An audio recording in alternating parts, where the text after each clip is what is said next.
Barbaaduun argaanii diinonni keenya uuma qilleensa bootu miidhissee jalaanuu dhoosseera Yesuus keenya maqaan isaa nuuf ulfaatu miidhissee jalaanuu dhoosseera mootiin keenya maqaan isaa nuuf ulfaatu miidhissee jalaanuu dhoossee mul'anni keenya maqaan isaa nuuf ulfaatu.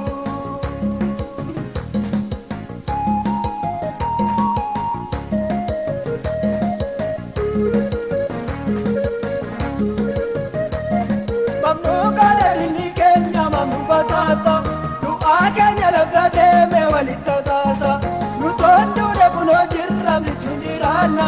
kakuudhaan jireenya daallaa min daddaganna nutoonduudha kunoo jirra gana jiraanna kakuudhaan jireenya daallaa min daddaganna.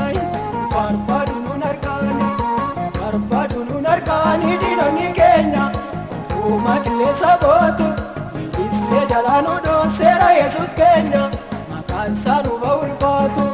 miidhissee jalaanuu dhoosseera mootiin keenya maqaan isaa nuuf ulfaatu miidhissee jalaanuu dhoossee mul'anni keenya maqaan isaa nuuf ulfaatu.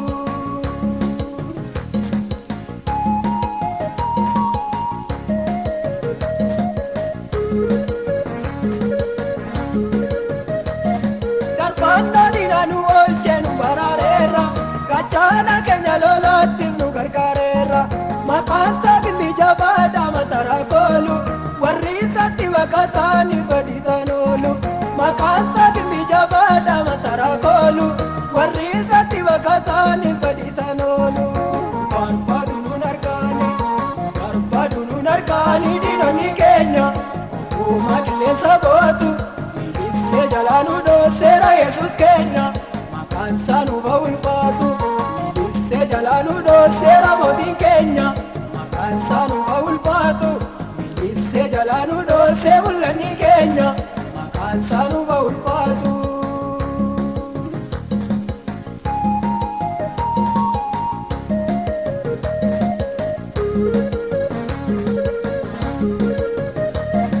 Nuun argatu diinni keenya oguma joorra duumessa finannu kolkee nu maddee jirra nyaatamu namni mul'atan geggeeffamu kophicha totta garsiiftan baranna deemu nyaatamu namni mul'atan geggeeffamu waaqayyo totta garsiiftan baranna deemu. Barbaaduun argaanii diinonni keenya uuma qilleensa bootu miidhissee jalaanuu dhoosseera Yesuus keenya maqaan isaa nuuf ulfaatu miidhissee jalaanuu dhoosseera mootiin keenya maqaan isaa nuuf ulfaatu miidhissee jalaanuu dhoossee mul'anni keenya maqaan isaa nuuf ulfaatu.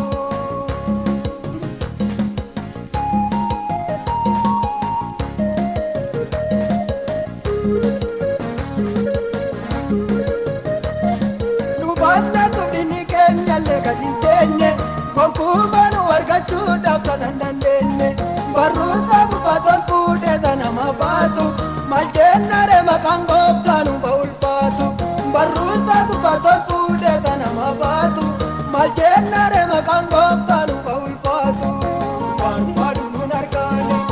Barbaaduun argaanii diinonni keenya uuma qilleensa bootu miidhissee jalaanuu dhoosseera Yesuus keenya maqaan isaa nuuf ulfaatu miidhissee jalaanuu dhoosseera mootiin keenya maqaan isaa nuuf